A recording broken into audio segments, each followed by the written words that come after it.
just let me know if you want to start. Yeah, we can go ahead and start. I know you probably have a packed set, so yeah, why don't we dive right in? Okay, and recording is started. So good afternoon, everyone, and thank you so much for joining us. Happy New Year. Welcome to today's webinar entitled Substance Use Disorder Treatment 101 that we're hosting as part of SAMHSA's SUD Treatment Month. We are so honored to have you join us for this really important event. SAMHSA launched Substance Use Disorder Treatment Month, or Treatment Month, as we're calling it, on January 1st as a new observance. And so we are really excited about that, to have this new observance.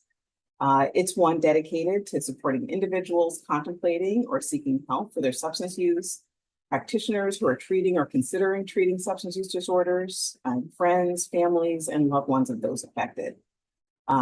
Through this initiative, SAMHSA seeks to raise awareness about SUD treatment options, including medications for opioid use disorder and substance use disorder, reduce stigma surrounding treatment, encourage those on their recovery journeys, and promote best practices in screening, intervention, and SUD treatment among healthcare providers. Recent data from our National Survey on Drug Use and Health demonstrates that substance use disorders profoundly impact millions of people, their families, and communities across the United States, and affecting all demographics and all walks of life. The overdose crisis in the United States has caused a loss of hundreds and thousands of lives. And we know these are our friends, these are our family members, our neighbors, and our coworkers. Despite these challenges, we also know that millions of Americans are living in recovery with good health and purpose in their lives. A key factor contributing to that recovery is access to compassionate and evidence-based treatment and support systems. We know that implementing effective strategies for treatment and recovery, it takes all of us coming together as a community of practitioners, policymakers, advocates, and supporters. We are so pleased at SAMHSA to be able to work with all of our partners and to lead public health efforts that advance mental health, prevent substance misuse, and provide treatment and supports that foster recovery. SAMHSA envisions a world where individuals affected by or at risk for mental health or substance use conditions are able to receive equitable, high-quality care, achieve well-being, and ultimately thrive in their lives. Today's session is designed to provide foundational knowledge about substance use disorders, what they are, their risk factors, and how they develop. The speakers will also lay a foundation for why treatment, including medications and other services, are effective and important. We're so privileged to have an outstanding lineup of speakers today, each of whom will bring a wealth of expertise and experience. They'll share practical knowledge and resources that you can use in your profession, within your organizations, and your communities. And so before I begin, I want to extend just a heartfelt thank you to each of you for your commitment to addressing substance use disorders. You know, whether you're a clinician or whether you're a policymaker, a peer supporter, or someone simply eager to learn and to be able to help individuals within your lives, your dedication to this critical cause makes a significant difference for people, families, and communities all across the country. So thank you so much for your dedication and commitment. Thank you for being here with us today. And with that, we're going to go ahead and get started. I'll turn the floor over now to Dr. Ingvild Olsen. And Dr. Great. Olsen is our director of the Center for Substance Use Treatment. Great. Thank you so much, Dr. Delphine Rittman, and good afternoon, everyone. It really is my pleasure to be with you here for this webinar during this first ever Substance Use Disorder Treatment Month. As Dr. Delphine Rittman mentioned, to provide really a foundational overview of substance use disorders, or what we call SUDs. Now, before we delve into what SUDs are, I want to take a moment to really talk about why we're focusing on these health conditions. So what is so special about SUDs that we need to have a month dedicated to their treatment? Well, one reason is because SUDs have enormous individual, family, community, and societal impacts that really have only grown over the last several decades. So everyone has probably heard of the opioid epidemic. That has been hard to ignore when nearly 750,000 people have died from overdose since 1999, with deaths particularly skyrocketing during the COVID pandemic, and when extremely potent illicitly made fentanyl started replacing heroin and prescription opioids in many areas of the country. All of those lives lost, those people who were our neighbors, our friends, our family members, our loved ones, our coworkers, they are represented in the brown line towards the top of this graph in the upper left-hand corner, as you see on the slide. And while it is very encouraging that the line is curving downwards, the number of people dying remains way too high. And unfortunately, not all communities or populations in the US are experiencing reductions in these numbers. But while opioids have gotten a lot of attention, many people may be surprised to learn that alcohol contributes to an even higher number of deaths per year. In fact, more than 178,000 people died from alcohol-related causes from 2020 to 2021, according to the CDC. And tobacco continues to be the leading cause of preventable death in the US, killing more than 480,000 Americans every year. Now, substance use and SUDs also don't just lead to loss of life. There are a host of other health-related conditions caused or worsened by SUDs as well. And many of these are described in the very small print in the graphics in the bottom left of the slide. And so I'll just note a few of them, that this includes medical conditions such as liver disease, a range of different cancers, pancreatitis, heart problems, gastrointestinal bleeding, infections and infectious diseases, obstructive lung disease, neurological and endocrine problems. There are also worsening mental health conditions such as depression, anxiety, and suicide. And other issues that are not seen here include driving, boating, and workplace accidents, falls, job loss, homelessness, and interpersonal violence and incarceration. And all of that translates into a tremendous cost to society.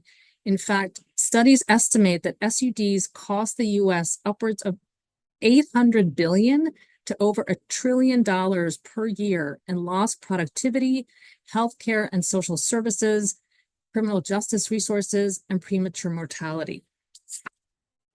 Now, for a long time, many people thought that SUDs only happened to other people. They said it couldn't happen to me or my family. But these conditions are common, as data from SAMHSA's National Survey on Drug Use and Health shows. We're talking about almost 50 million people ages 12 or older with either alcohol use disorder, a drug use disorder, or both. And we sometimes forget to include nicotine or tobacco use disorder among substance use disorders. And although it is unfortunate that it has taken an overdose crisis to reach this point, it is clear that Americans are increasingly becoming aware of SUDs. The Pew Research Institute in 2017, in fact, found that almost half of all American adults surveyed said that they had a family member or close friend with an addiction, either past or present. Now, unfortunately, this elevated awareness of the pervasiveness of SUDs has not been accompanied by a universal awareness or adoption of non-judgmental, scientifically based, factual information about what SUDs and addiction are and how they can be effectively prevented and treated. So we know that SUDs are among the most stigmatized health conditions, not just in this country, but around the world. So people with SUDs are told it's their fault that they can't stop drinking or using drugs, and that they somehow deserve all the negative things that happen to them. Some of the disparaging language used to describe people with SUDs, such as calling people junkies or addicts, perpetuates that stigma. And discriminatory practices and policies that limit access to supportive social services and even some medical care for people with SUDs further sends the message that they are not deserving of support. So as a result, people with SUDs are less likely to seek treatment or drop out of care when they do seek it. Research has documented that stigma is one reason many healthcare providers don't want to provide SUD treatment, even though they could. And patients with SUDs are often negatively viewed, blamed for their conditions, and treated poorly in healthcare settings, even in specialty SUD treatment programs by healthcare professionals who purportedly are there to help, not tear people down. So it's no surprise that people with an SUD who expect or experience stigma have poor health outcomes.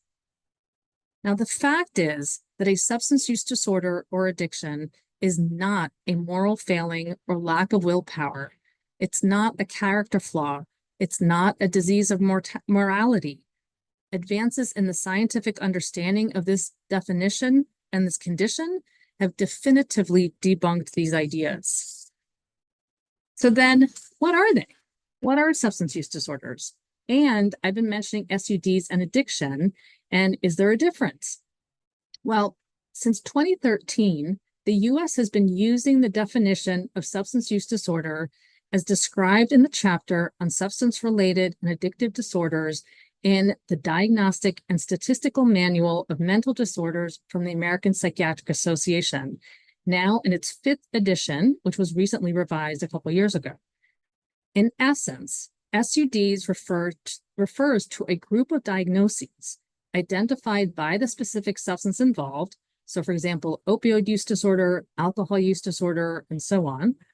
They all have common predisposing factors, similar defining signs and symptoms, and shared brain regions that are involved in their development. SUDs are characterized across a spectrum of mild, moderate, or severe, depending on how many diagnostic criteria a person meets. The stage of severity can change over time, with milder forms becoming more severe, but also more severe forms responding to treatment and recovery supports and lessening in severity. Remission from an SUD is a state of wellness when no signs or symptoms, with the exception of craving, have been present for at least 3 to 12 months and sometimes longer. Now, because most SUDs are defined by 11 diagnostic criteria, which is a lot, another easier way of thinking about an SUD is that it is a disorder involving compulsive, uncontrolled use of a substance despite negative consequences. And to give you an example, here I've outlined the diagnostic criteria for an opioid use disorder. Now, on the left hand of the slide, there are criteria that describe that compulsive, uncontrolled use of opioids. And when you hear people with an OUD talk about their severe addiction, you'll hear them say that they often used more than they intended, had these unrelenting cravings and unremitting thoughts about using, and spent a large part of their day, their attention, and focus on getting, using, and or recovering from their opiate use. Now, on its most extreme, really their entire life becomes wrapped up in and revolves around the use of opioids. On the other hand, side of the slide, rather, are the criteria that speak to the negative consequences associated with the compulsive and continued opioid use.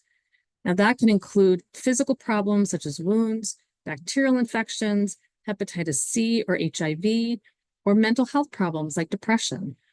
People with severe OUD also may continue using despite losing their job, their home, or relationships with loved ones. Now, for many people with untreated OUD, continued use happens even after a non-fatal overdose. Now, I show you all this to illustrate the diagnostic criteria that are common to all SUDs, but also really because it focused on OUD, it is often very misunderstood. And that is because the two criteria at the bottom left of this slide, so tolerance and withdrawal, are often mistaken as the only defining symptoms of opioid use disorder or opioid addiction. And as you can see here at the bottom, it says tolerance and withdrawal alone do not imply a disorder or disease. And let me explain that a little bit further. So tolerance refers to how the body adapts to a substance or medication, like alcohol or opioids or other medications sometimes taken for blood pressure, or even steroid medications taken sometimes for really severe musculoskeletal problems like rheumatoid arthritis. And so in those situations, increasing amounts may be needed to have the same effects. Now, for opioids, that means that people's bodies become accustomed to many of the effects of the opioids they may be taking. So whether that be pain relief in someone with cancer, sleepiness, or effects on breathing. Withdrawal is a series of symptoms experienced by people who have been using substances or taking medications, including, for example, opioids, for a while, and then they quickly either cut back or stop abruptly.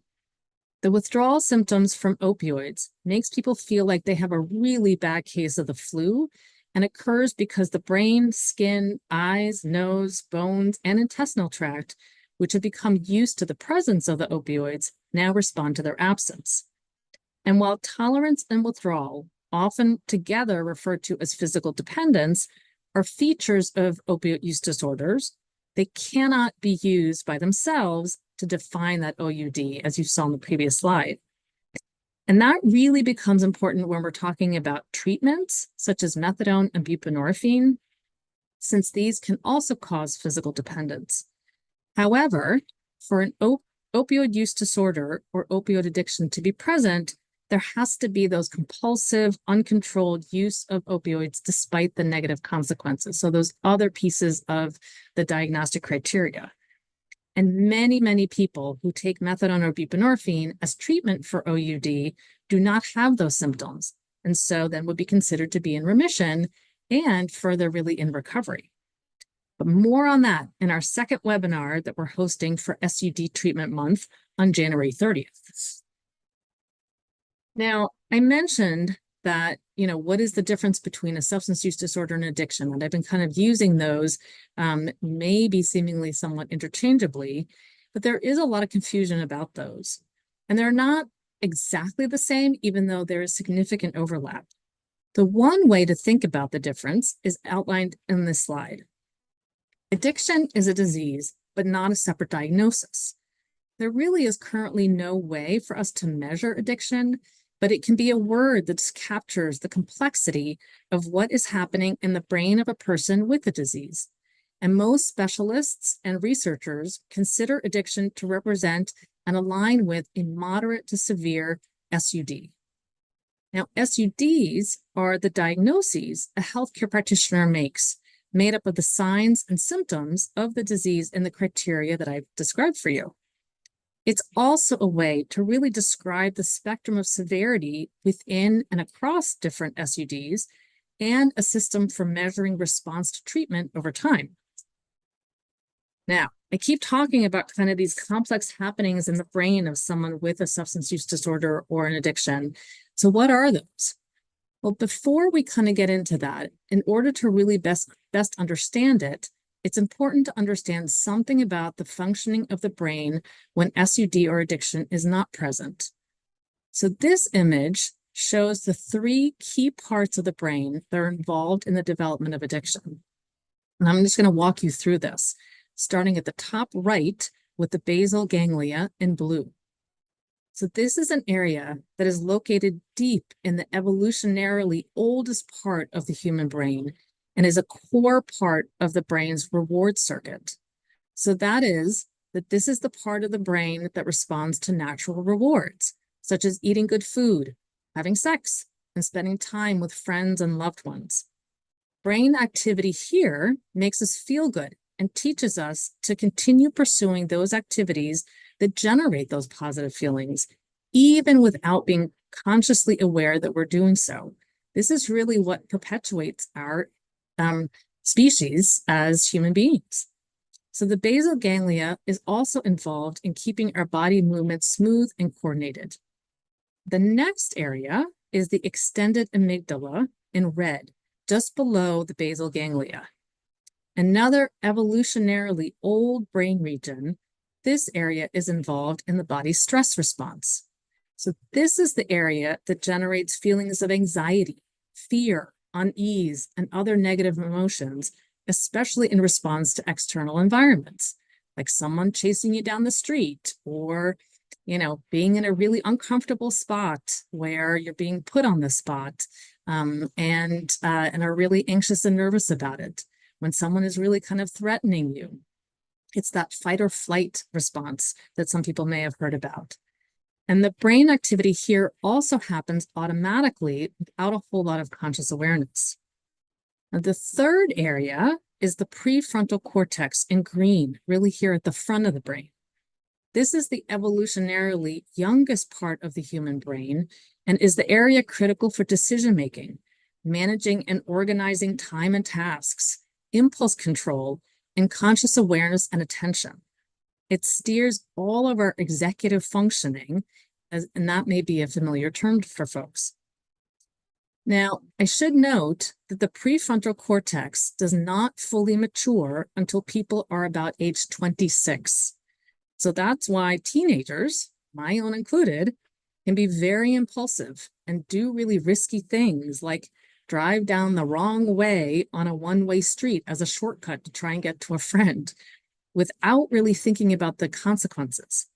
So that impulsivity can also lead to early substance use, which then in turn can impact and further delay the maturation of the prefrontal cortex. Now, the other aspect of brain function that is important to understand as we talk about SUDs and addiction is the communication systems between different regions and areas of the brain. So much like humans use words to transmit specific messages that are then picked up by the ears and eyes of other humans, processed, understood, and responded to, the cells of the human brain, called neurons, communicate using chemical messengers called neurotransmitters that connect to specific receptors on other neurons in the brain. These receiving neurons then process and translate the received message into a response. Different neurotransmitters connecting with different neurons will generate different responses. And the cartoons on this slide show how that can happen. So here it really is about dopamine and dopamine kind of going into being released, going into this area called the synapse, and then attaching to receptors and generating a response in the neighboring neuron. Now, there are hundreds of different neurotransmitters, but for all substance use disorders and addiction, the common one that many may have heard about is exactly that, dopamine. This is a key reward-related neurotransmitter that is affected by all substances that have addictive potential. Now, the communication systems that neurotransmitters and other similar chemical messengers throughout the body help maintain are really critical to having all the different brain and body functions happen automatically and seamlessly, so we don't really even have to think about them so much. That is a state of what is known as homeostasis, or kind of this balance. And when homeostasis comes out of balance, then that causes other types of responses.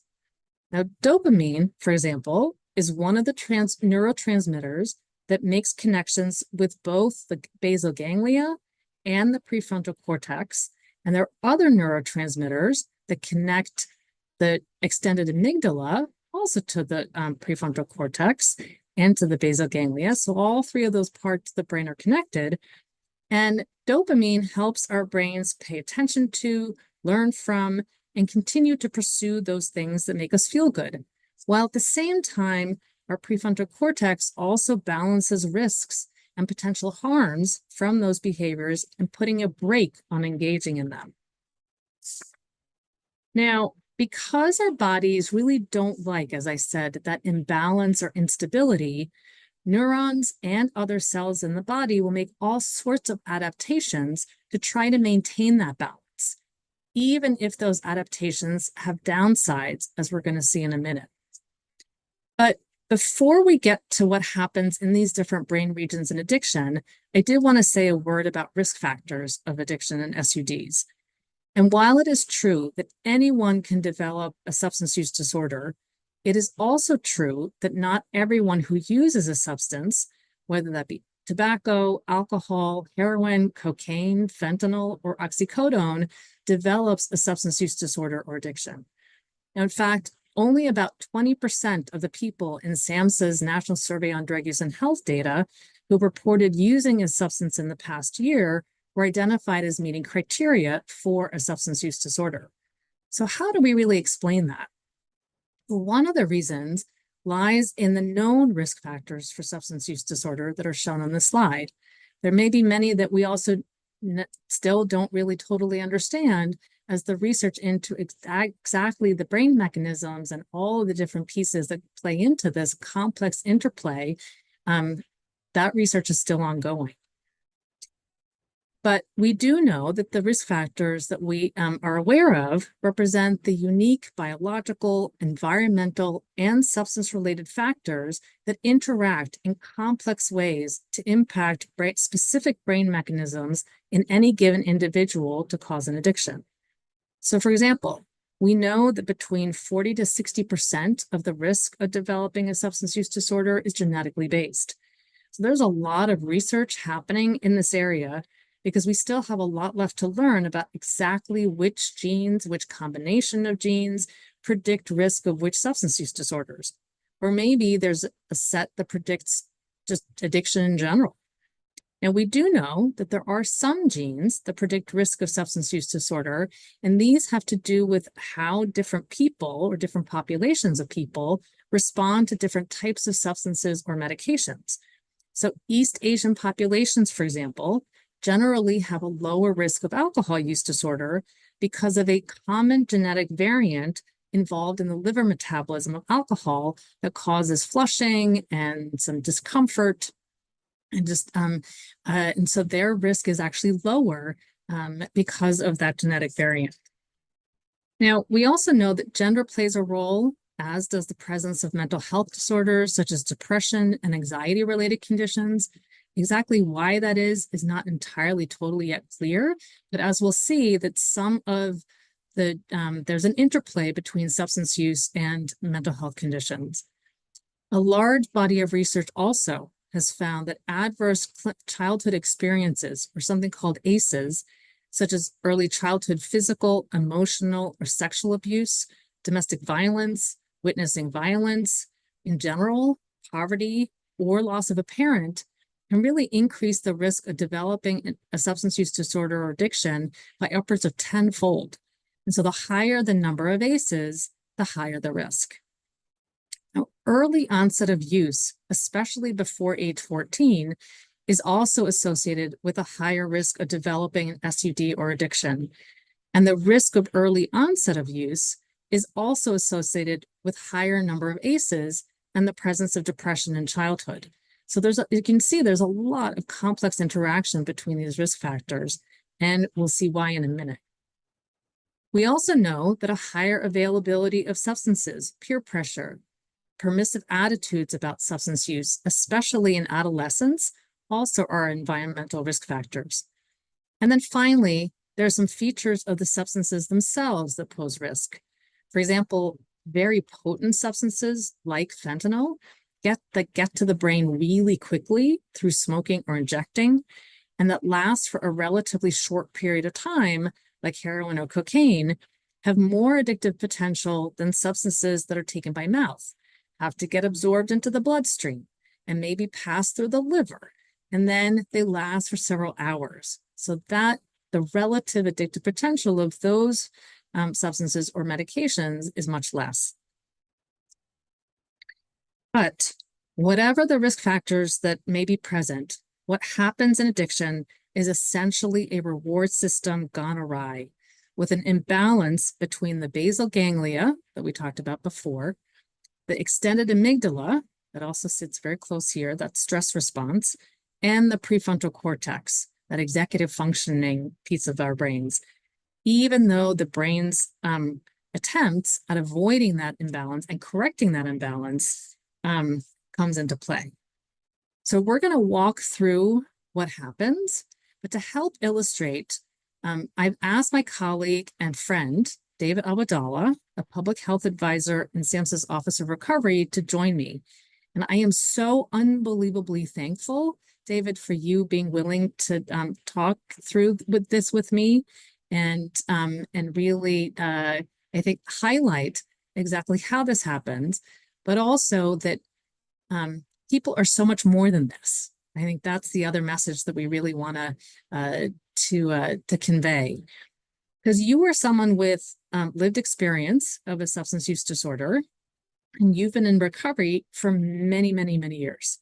I'm wondering if you can actually reflect back on, when your substance use first started, and talk a little bit about kind of how you felt at that time. What was that experience like? Yeah, thanks for having me, Dr. Olson. And you can hear me, right? Good sound? Great. Yeah. Yes, so it's an honor and a privilege to be here today with you and share a little bit about my lived experience and how it relates to my professional role now. So as Dr. Olson mentioned, I am a person in recovery. I'm also formerly incarcerated. And if you're wondering how a formerly incarcerated person came to be working for the federal government, that's a whole another webinar for another time.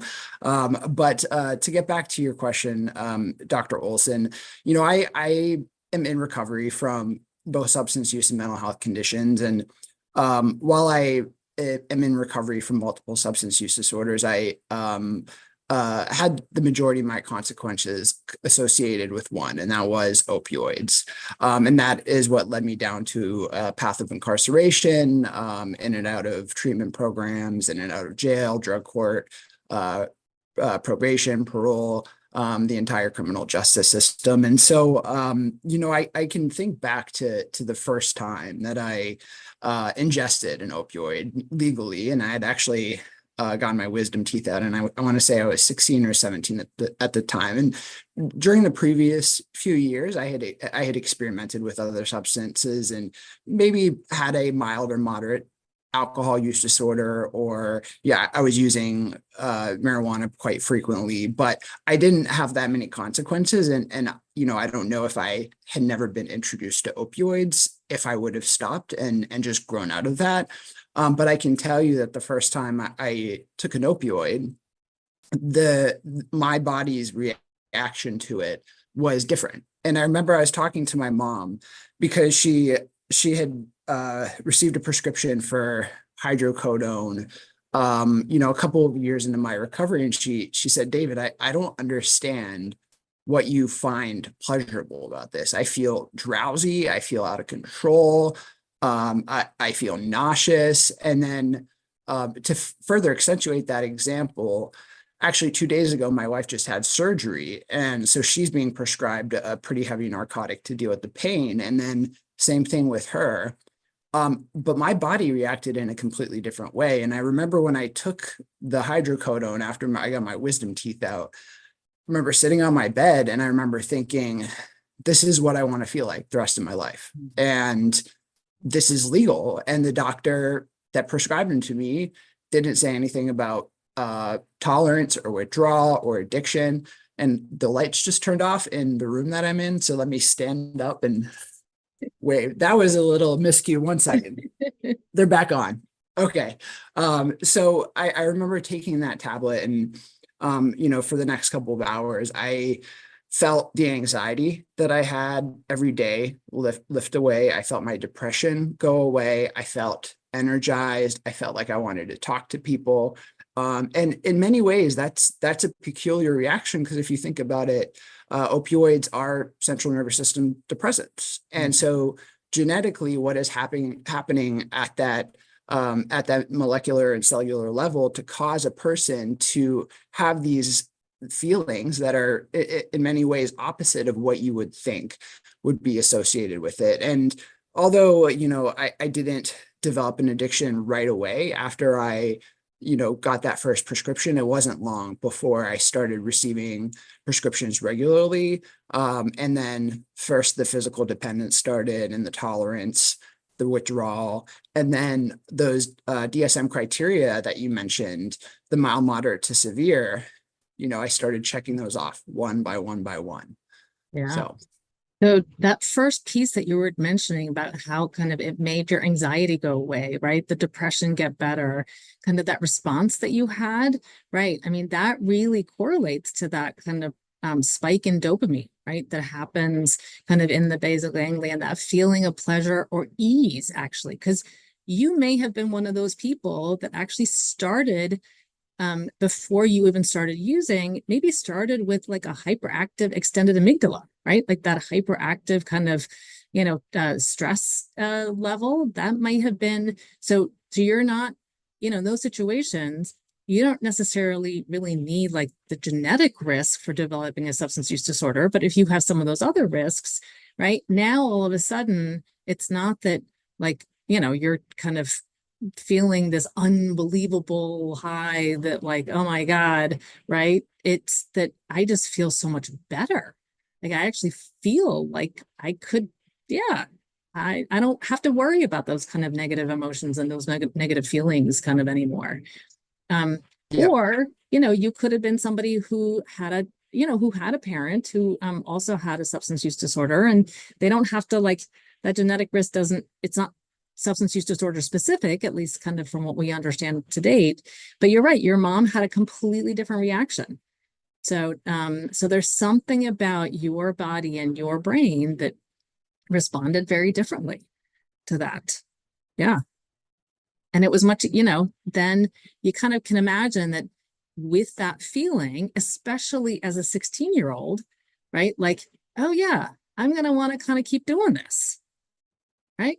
Exactly. Yep. Exactly. Yeah. I felt like I could do life. And that's not what I thought was supposed to happen. But yeah, and I think thinking back to when I was a child, I did have ADHD and severe ADHD at that, and had several other diagnoses. So I did have I was hyperactive in many different ways, from my actual life probably down to my neurotransmitters. So yeah.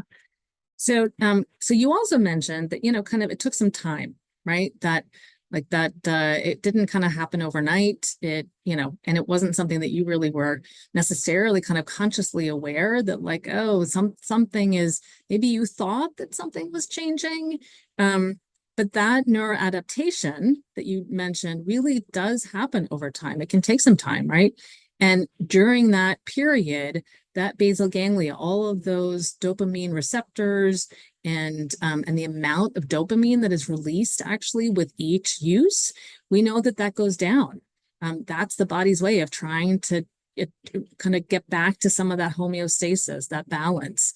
And then the intensity of the reward and the responsiveness of the basal ganglia to that dopamine also goes down. And so, you're kind of describing this scenario of how this all kind of evolves, even without kind of a whole lot of your, totally understanding that this is these are these brain changes that are kind of happening there. And so now you've, you're kind of describing this place where, the stress system probably becomes just really the most active, right? When you're not then using. So when you then, were not able to get those prescription opioids, can you talk a little bit more about, kind of what was happening at the time, and then also like how you were feeling? yeah, I mean, I remember, so I was a sophomore. So I would have been, I think, 19 or 20 when I first experienced my first set of opioid withdrawals, that I realized there was something seriously wrong. And because I remembered I had been taking, I had all been alternating between oxycodone and hydrocodone for close to a month straight, and averaging between 30 and 60 milligrams per day, which is a pretty high dose for someone who started as opioid naive. And it right, keep going up, and you were like continuing to kind of, that tolerance was developing. Yeah, sorry. Exactly. And yeah, no, and that's exactly true. I remember each day I would take the same dose as before, and I was like, well, this isn't working as well. I'm not feeling that same energy that I had. And then before I knew it, I was taking twice and 3 times the amount that I'd started. And then finally, when I had to stop and I ran out, I woke up, and you had talked about the flu, and like, I remember thinking I was sick. I was like, I was coming down with something. But it was combined with, crippling depression and anxiety. And, I felt like I could just crawl all over the walls because I didn't know what to do with myself. No appetite, nausea, chills, sweats, the whole gamut. And it took me, I'd say about a day to realize, like, okay, this isn't a normal illness that I'm dealing with here. I'm not sick in the typical sense. I'm getting sick in another way. And then, and that was, I don't know if it wasn't pre-Google, but it was pull out your phone and search Google to figure out what was going on. So it took me a little bit longer and a little bit more research to figure out exactly what was happening to me. But it's debilitating, and your mind and your body are screaming at you to fix the problem. And the only way you know how to fix the problem is by using more substances, because that's what caused the problem in the first place. And the sense and logic and human ability to make logical decisions that keep you safe and healthy, those in many ways do go out the window, or at least they did for me, because you're feeling so ill, and like I said, your mind and body are screaming at you to do something about that. Yeah. And I think the other piece that you're kind of really describing are those other neuroadaptations that happen in the prefrontal cortex, right? That lead to kind of that increased compulsive, just like that, just attention, and, even some of the changes in the importance that are paid to the people, places, and things that kind of are associated with the use of substance, and even just with the substance use themselves, right? So people can sometimes talk about smells that remind them and kind of even can generate some of those withdrawal symptoms, even when they're not using. Walking down, seeing a street corner or a friend, or, picking up kind of something. So those triggers really then are part of also some of the neuroadaptation and the brain changes that happen. And it kind of overpowers the control function that you're talking about. Like, it's just this kind of constant voice, in your head, as well as kind of all the physical pieces of in your body that are saying, you have to fix this, and this is the way to do it. Yeah. So, what did you, I know you kind of talked about how, like, this was such you realized that the illness that you were going through was something more than just kind of, the flu or a typical illness. But I'm also kind of wondering, as this whole process was happening, like, what were you noticing about what was changing or becoming more or less important in your life? Yeah, everything that I thought was important became unimportant, and was replaced with finding and using more substance and more opioids. And like many other people, I progressed from oral opioids to intranasally or snorting them to IV and IV heroin use and fentanyl use. And I'm very lucky to be alive in many ways, because my recovery journey began in 2015, which is when we started seeing a lot of the fentanyl analogs in the substance supply. And so I do want to acknowledge, the role that harm reduction and overdose prevention and primary prevention and the entire continuum of care plays, around the clinical treatment system. The continuum of care is an amazing thing when we have different parts of the system truly work together in conjunction with each other. So I went off on a little tangent there. No, but I think that is so important, and so important to just know that, this is a continuum, that really being able to have people stay alive and get the services and that they need when they have the substance use disorder, and that there is a lot of prevention that absolutely can happen, and that also is really important. Well, I want to just kind of thank you, David, so much for really illustrating, for us just now what was summarized on that slide. And just and on this slide, and just really you've made those processes come alive. And I also just am so grateful to have you as a colleague, as a friend, and for you to be in the world. So just really, really, really thank you. Can't thank you enough, for your input, your telling us your story, sharing your story. This is really incredibly valuable. So really appreciate it. Grateful for you too, Dr. Wilson. Thanks for having me. Yeah. And, I think what David really summarizes and talks about and illustrates on this slide, as I was mentioning, is that, we're all born with these neurotransmitter systems. They help regulate our key bodily functions and processes, but that too much of those substances with addictive potential can overstimulate the reward center in ways that nobody really intends, nobody understands, and that there may be kind of predisposing risk factors that people have that then lend itself to those brain changes also really happening in people who then develop the addiction, compared to people who may be taking an oxycodone and, like David's mom, doesn't have kind of that same type of response. And so then with those repeated exposures, really the brain adapts, right? So that those long-term changes can happen to the receptors, the cells, the neurocircuits in the brain, and that those changes then are manifested in that hyperactive stress system, a reward deficit, really, that weakened control system, and deep-rooted shifts in what drives focus and motivation that all contribute to continued substance use.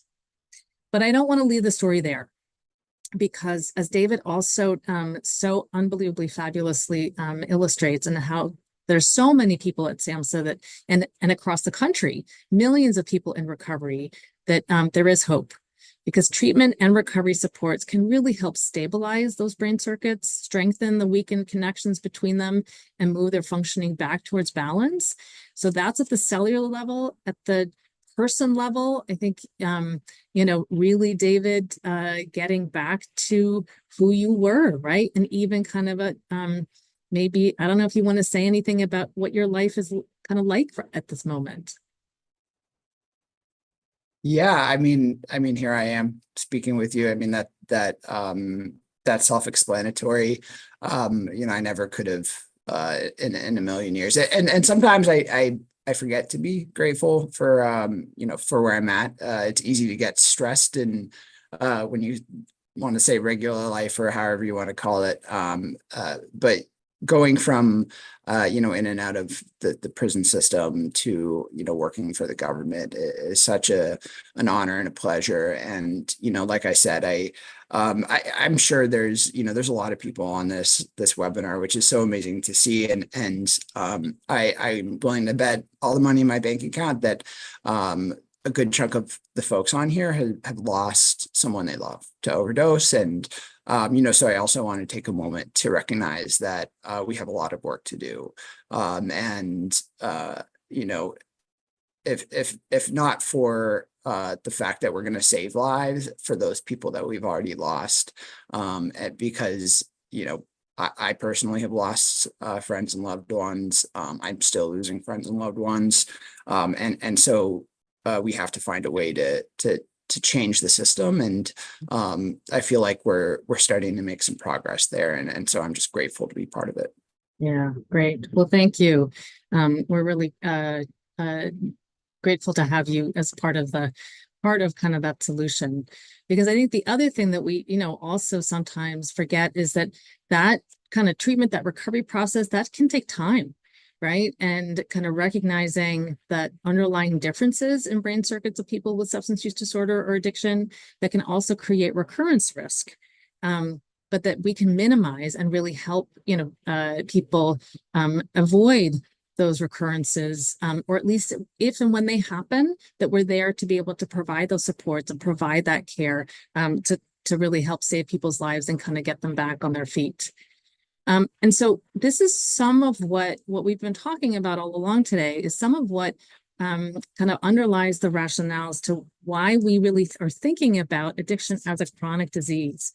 And that's a concept that has been endorsed by scientific agencies, health organizations, professional associations, and research entities across the world, some of whom are listed, kind of here on this slide, and it includes SAMHSA, as well as many of our other partners across federal government. But it also means that right now, there is no current cure for addiction. But as I mentioned, really helping people with substance use disorders or addiction learn how to manage their disease, and so that they really then manage their recovery, and supporting them in doing that, that's really the focus. And so that stability also, we know, may not be achieved necessarily in a linear fashion. People can kind of have ups and downs, and that's okay. And helping with that often takes a treatment approach that combines medications when available with behavioral therapies. And we'll talk more about those at the January 30th webinar as well.